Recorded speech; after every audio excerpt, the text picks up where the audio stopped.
તમારી સાથે શેર કરીશ દૂધી સાથે બનતા નવા નાસ્તાની રેસીપી. તો આ નાસ્તાનું બેટર આપણે અમુક ટિપ્સ અને એક સ્પેશિયલ તડકા સાથે તૈયાર કરશું, જેનાથી નાસ્તો બહારથી તો ક્રિસ્પી બનશે પણ ખાવામાં એકદમ ફૂલેલો અને સોફ્ટ તૈયાર થશે.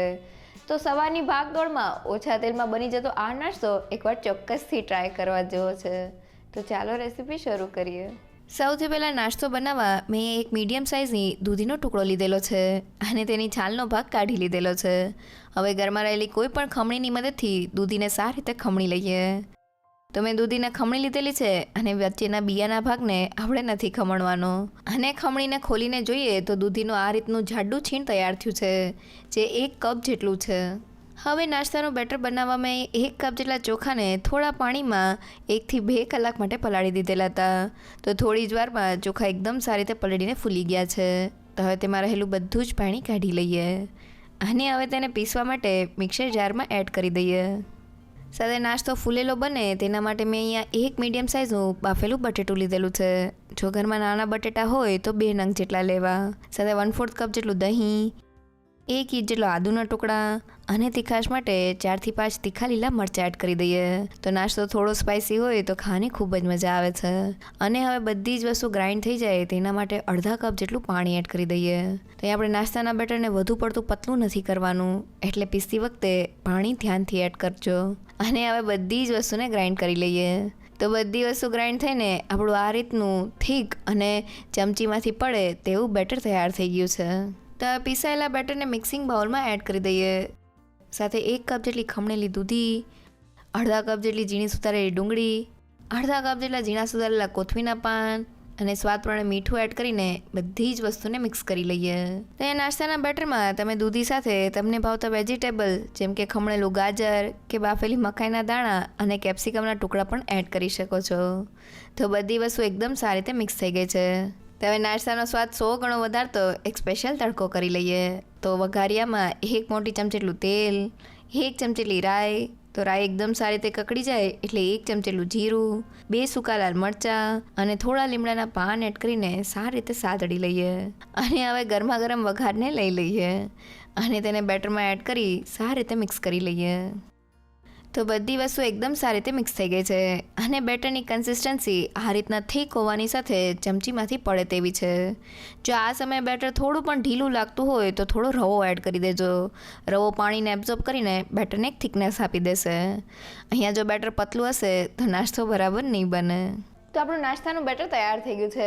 તૈયાર થયેલા બેટરને કોઈ પણ લોટની જગ્યાએ ચોખા સાથે બનાવવાથી નાસ્તો એકદમ ક્રિસ્પી તૈયાર થાય છે. ચોખાને પલળતા ફક્ત 1 થી 2 કલાકનો જ સમય લાગે છે. સાથે આપણે નાસ્તાના બેટરમાં એક બાફેલું બટેટું એડ કરેલું છે. બટેટાને લીધે નાસ્તો એકદમ ફૂલેલો તૈયાર થાય છે. અને નાસ્તાના બેટરમાં આપણે એક તડકો એડ કરેલો છે. તડકો નાસ્તાની ફ્લેવર તો વધારે છે પણ નાસ્તો ઠંડો થયા પછી પણ એકદમ મોઇસ્ટ રહે છે. તો તૈયાર થયેલા બેટર સાથે નાસ્તાને બનાવી લઈએ.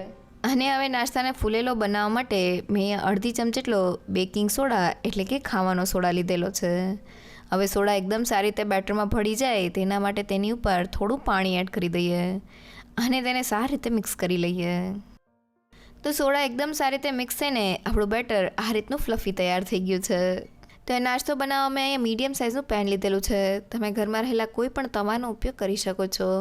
હવે તેમાં 1 ચમચી જેટલું તેલ એડ કરી દઈએ અને મેં અહીંયા અડધી ચમચી જેટલા સફેદ તલ લીધેલા છે. તેને સારી રીતે સ્પ્રેડ કરી દઈએ. હવે નાસ્તામાંથી 1 થી 1.5 ચમચા જેટલું બેટર પેનમાં એડ કરી દઈએ અને તેને સારી રીતે સ્પ્રેડ કરી દઈએ. તો આપણે નાસ્તાને વધુ પડતો જાડો નથી બનાવવાનો. તે મીડિયમ થિકનેસવાળો હશે તો જ તે અંદરથી સારી રીતે કૂક થશે. અને હવે ઢાંકણ બંધ કરીને મીડિયમ ટુ લો ગેસની ફ્લેમ પર નાસ્તાને ક્રિસ્પી કરી લઈએ. તો નાસ્તાને કૂક કરતી વખતે આપણે ગેસની ફ્લેમ મીડિયમ ટુ લો જ રાખવાની છે, જરા પણ હાઈ નથી કરવાની. તો લગભગ 5 થી 7 મિનિટ જેવું થઈ ગયું છે. હવે ઢાંકણને ખોલી લઈએ. તો તમે જોઈ શકો છો કે નાસ્તો એકદમ સારી રીતે ફૂલી ગયો છે અને ઉપરથી તે ડ્રાય થઈ ગયો છે. તો તેને તવીથાની મદદથી બીજી બાજુએ પલટાવી દઈએ. તો ઉપરની બાજુથી નાસ્તો એકદમ ક્રિસ્પી તૈયાર થઈ ગયો છે. હવે તેને નીચેની બાજુથી પણ ક્રિસ્પી કરી લઈએ. તો લગભગ 3 થી 4 મિનિટ જેવું થઈ ગયું છે અને નાસ્તાને પલટાવીને જોઈએ તો તે બંને બાજુથી એકદમ સારી રીતે કૂક થઈને ક્રિસ્પી થઈ ગયો છે. તો ગરમા ગરમ નાસ્તાને પ્લેટમાં લઈ લઈએ. તો જોતાં જ ખાવાનું મન થઈ જાય એવો આપણો ગરમા ગરમ દૂધીનો નાસ્તો તૈયાર થઈ ગયો છે. એકવાર આ બેટર સાથે તેને જરૂરથી ટ્રાય કરજો. તો આપણો દૂધીનો નાસ્તો તૈયાર થઈ ગયો છે. તૈયાર થયેલો નાસ્તો ક્રિસ્પી હોવાની સાથે ખાવામાં એકદમ સોફ્ટ છે. અહીંયા નાસ્તાને કૂક કરતી વખતે આપણે ગેસની ફ્લેમ મીડિયમ ટુ લો જ રાખવાની છે. જો આપણે તેને હાઈ ગેસની ફ્લેમ પર કૂક કરશું તો તે અંદરથી કાચો રહી જશે. તો તૈયાર થયેલા નાસ્તાને ચટણી સાથે સર્વ કરી લઈએ.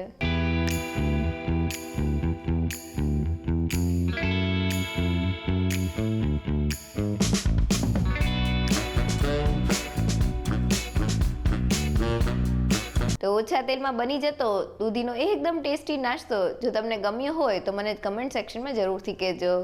સાથે મારા વિડીયોને લાઇક અને ફ્રેન્ડ્સ અને ફેમિલીમાં શેર કરજો અને મારી ચેનલને સબસ્ક્રાઈબ કરવાનું ના ભૂલશો.